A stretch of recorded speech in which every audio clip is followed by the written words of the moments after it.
So ang bugsok po nung bago dumating ang martial law ay meron pong mga naninirahan ditong tatlong uri ng katutubo. Nandito po yung katutubong Mulbog, katutubong Palawan at katutubong Cagayanin, na ito po ay mayroong naging miyembro na aming organisasyon, at may miyembro po kami diyan na nasa 1,000 katao, at nasa 600 naman po ang humigit kumulang ang families, ang household, na kung saan po ay pinalayas ito ni Danding Cuangco noong panahon ng martial law 1974. So ang aming pong mga katutubo, ang aming pong mga ninuno ay nagkalat po sa iba't ibang munisipyo sa lalawigan ng Palawan, nagkalat po sa iba't ibang barangay at karatig isla sa lalawigan ng Palawan. So hanggang ngayon po hindi na sila nakabalik doon dahil sa pilitan na pinaalis ni Danding Cuangco at kinuha yung kanilang lupa, ginawang nursery ng Coco Libi, na kung saan ipamamahagi ang mga similyang niyog, ang iba't ibang variety ng niyog sa mga magniniyog sa buong Pilipinas. So lahat po ng mga katutubo o nakatira doon sa isla ng Bugsok Island, Pandanan Island, pinalis po yun. Hindi na po nakabalik hanggang ngayon. At dahil po doon maraming nagkasakit, maraming namatay dahil sa gutom, dahil nawala na sila doon sa kanilang nakaugaliang pagsasaka at pangingisda sa Bugsok, dahil lumipat sila doon sa mga area na tinuro sa kanila na kung saan sila ay lilipat, na hindi naman angkop doon sa kanilang kultura, sa kanilang hanapbuhay. Kasi ang mga katutubo ay doon po naghahanap buhay sa dagat, sa isla ng Bugsok at saka Pandanan, Marihangin at Sibaring. So noong 1981 po, pumasok ang Jewelmer Corporation, na pag-aari din naman ng mga Cuangco, na pinamumunuan ni Manuling Cuangco na kapatid ni Danding. At dahil po dito sa pagpasok ng Jewelmer Corporation, ang area ng Pandanan at Bugsok Island, yung channel dito, hinarang na po nila yan. Nilagyan na ng, kumbaga binakod na nila, at nilagyan ng mga gwardiya para gawing isang pearl farm. So lahat po ng mga katutubo nakarating ng isla na to, na kung saan dito sila nangingisda at dumadaan para kung saan sila nagbabarter ng kanilang mga produkto, hindi na sila nakakadaan sa channel na ito. At hindi na rin sila makapangisda sa mga coral reef na nandito sa loob ng sinakop ng Jewelmer Corporation. So ang problema po doon, ang pearl farm doon sa malalim ginagawa o kinukulture sa malalim. Pero yung mga katutubo nangingisda doon sa mga coral reef na mababaw ang dagat. Doon sila nangingisda, kumukuha ng mga shells, lato at iba pang mga pagkaing dagat na kanilang binebenta naman para sa kanilang dagdag kabuhayan. Yun po ang problema, pinagbawal nila yon, yung pangingisda doon, kasama yung mga kababawan o yung mga coral reef na doon sila nangingisda. Simula noon, hindi na po sila nakapangisda at hindi na sila nakapasok doon. Lumiit na yung kanilang area.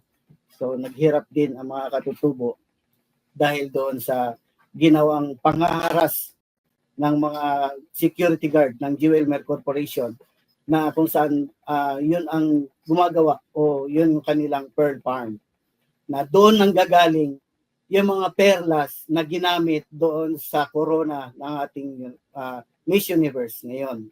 So yun po, yung mga perlas na yun, sa kabila ng mga paghihirap, sa kabila ng mga iyak at ng mga buhay ng mga katutubong namatay dahil sa gutom at paghihirap, pagkakasakit, doon po nagsisimula doon po nanggagaling sa karahasan na ginawa ng kumpanya. So yun po yung mga karahasan na mga nangyari, maraming hinuhuli, kinukuha yung kanilang huling isda, kinukumpiska ng security guard, kinukumpiska yung kanilang mga fishing gears, yung kanilang baon, tinatapon sa dagat, tapos pinatutulog yung mga katutubo. Sa kanilang headquarters, ng basa ang kanilang kasuotan sa loob ng buong gabi. So ayun po, ang isa sa mga karahasan na hindi nila makalimutan ng mga katutubo. At hanggang ngayon po, patuloy ang kanilang pangaharas, patuloy ang paglawak ng kanilang sinasakop na area. Kasama na dito ngayon ang Marihangin Island na kung saan gusto rin nilang agawin at gawing isang ecotourism katulad ng Bugsok Island ay ginawa ngayon ni Ramon ang proposal para sa isang 25,000 hectares na ecotourism. So yung 25,000 hectares, meron na po silang nade-develop ngayon na 5,658 hectares na ecotourism. Ginagawa na po nila yan. Meron na silang airport, meron na silang housing project na galing din po yan yung housing project nila sa pondo ng Cocolibi. At yung airport, nagsimula rin yon sa pondo ng Cocolibi at pinagpatuloy ngayon ni Ramon Ang na siyang CEO ng San Miguel Corporation. So kami po na mga katutubo, yung aming mga ninuno ay naghain po ng CADTI application para po maproteksyonan yung mga lupain at karagatang ninuno sa area na to. Yung amin pong Certificate of Ancestral Domain Title ay approve po yon at tinanggap ng NCIP. So ginawa na naman po yon ng Jewelmer Corporation. Bumuo rin sila ng isang grupo ng mga katutubo para na hindi namin po mga kamiyembro sa isang grupo ng mga katutubo na hindi namin miyembro.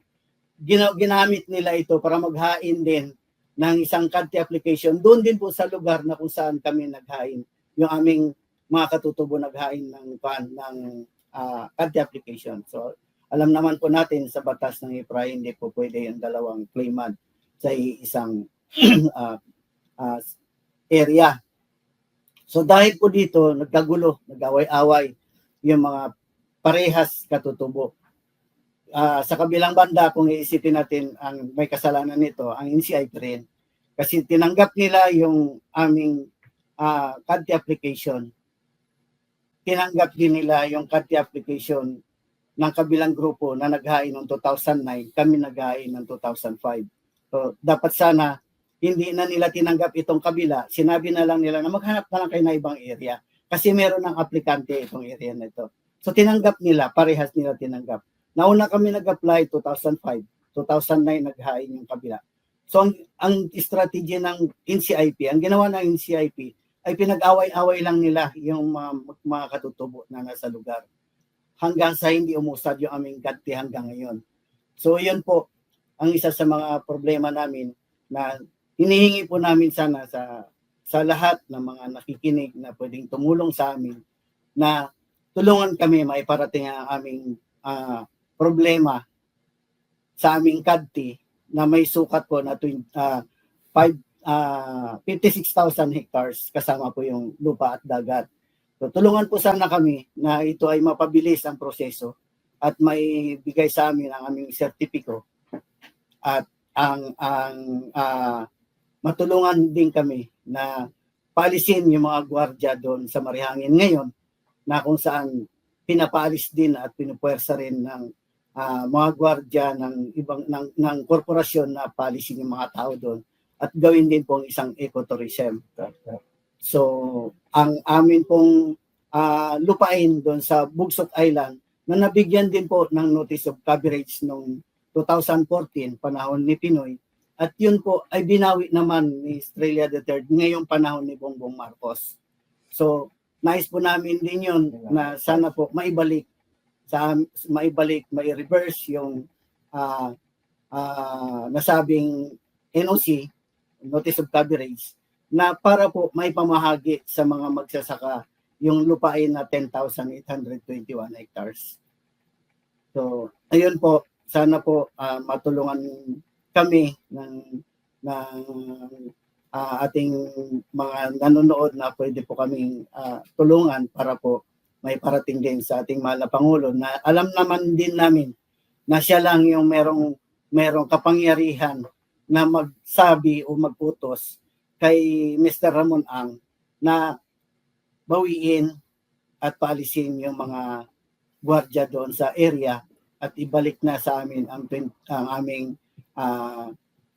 10,821 hectares na nabigyan ng notice of coverage. So yun po yung konteksto nito. Yung pearl farm na ito, ang tawag nga natin dito ay parang blood pearls. Parang blood diamonds. Parang blood diamond. No? Kasi ang hindi kanina na-describe ng mga kasama natin, gaano kayaman yung lugar. In terms of fisheries, in terms of agriculture, and in terms of beauty, of course. Yung beauty ng lugar, no? Imagine at nung pinalaya sila, hundreds of families na nasa tingin, ang tawag nila sa lugar nila ay paraiso, no? Nilagay sila sa kung saan forcibly, no? Sa mga forests ng Brooks Point, sa Batarasa, iba't ibang lugar, pag forest ang paglalagyan nyo, anong mangyayari? Di ba? Puputulin mo muna yung mga kahoy para mayroon kang mapagtaniman. No? So, ang naging negosyo ng mga tao, magputol talaga ng kahoy at mag-uling. No? At marami sa kanila nagkasakit at maagang namatay. No? Kaya sa ngayon, kukunti na lang ang natitira doon sa original na yon. No? Mga anak at apo na ang mga nakikibaka ngayon. No? So anyway, So mukhang mainit talaga yung usapan natin kasi may mga trolls tayo ngayong gabi ha. Pakita ko lang yung mga comment ng mga trolls para masagot natin. Ito, pakana ng mga DDS. Ano tong prostration? Prostration. Dinamay pati Miss Universe. Kaloka, gawa-gawang kwento. Ito po ay hindi gawa-gawang kwento. Kaya nga po, kasama natin dito mismo yung mga taga-isla. Okay, para pag-usapan tong issue na to, hindi po to DDS and to BBM. So yung mga apologists po ng mga Marcoses dito, alam niyo po, ito ay totoong kwento. Okay? Kaya po natin pinag-uusapan to. At ang hinahanap po natin dito ay hustisya para sa mga indigenous communities natin. Ito pa, alam natin na mainit yung usapin kasi nagde-deploy ng trolls eh. Ginawan nyo ng issue ang corona, ugaling Pinoy talaga. Mas ugali pong nakakahiya yung hindi pagkilala no, sa karapatang pantao ng mga kababayan natin na indigenous communities na marginalized na nga, inaapi pa at pinagnanakawan ng lupa. No? So, itong mga nandito ngayon na mga apologists at mga trolls, welcome kayo dito. Pero buksan nyo po, papadala ko kayo ng pressure cooker ngayong Pasko para yung utak nyo medyo lumambot-lambot. Dapat daw ay iwasan ng pagsaside comments about Marcos dahil obvious na hinahaluan ng politics sa ama sa panahon na iba ang panahon ng ama sa anak. Alam niyo po, hindi maiiwasan na banggitin yung mga Marcoses kasi ang involved po dito ay mga cronies nila. At nagsimula po yung land grabbing na to noong panahon ng mga Marcos. Ngayon po, ang china-challenge natin ay ang kasalukuyang presidente na Marcos na i-reverse itong mga pagpapabor sa mga cronies nila noong panahon ng tatay niya. At nakikita naman po na nananawagan ng mga kababayan natin na hustisya na ibalik sa kanila ang lupang kinamkam sa kanila. So hindi po pwedeng tanggalin ng politics dito dahil political po talagang usapin nito. No? At tatanggapin po natin na talagang nangyari yung mga land grabbing na yan at ang involved ay mga cronies. Kaya hindi po talaga mawawala na pagbanggit sa mga Marcoses sa usaping ito. Yan, sige. So, at hindi po ganun kasimple tong usapin dahil nangyayari na nga po may mga karahasan na na-involve. So ito po yung kinukwento ng mga kababayan natin. At may nagtatanong po kung sino yung mga guest natin. Ang guest po natin ngayon ay mula mismo sa Bugsuk. Sila po ay bumubuo nitong Sambilog Balik Bugsuk movement. No? Kasama din po natin si Mr. Sok Banzuelay, Executive Director ng Pakisama, na tumutulong sa mga kababayan natin ngayon.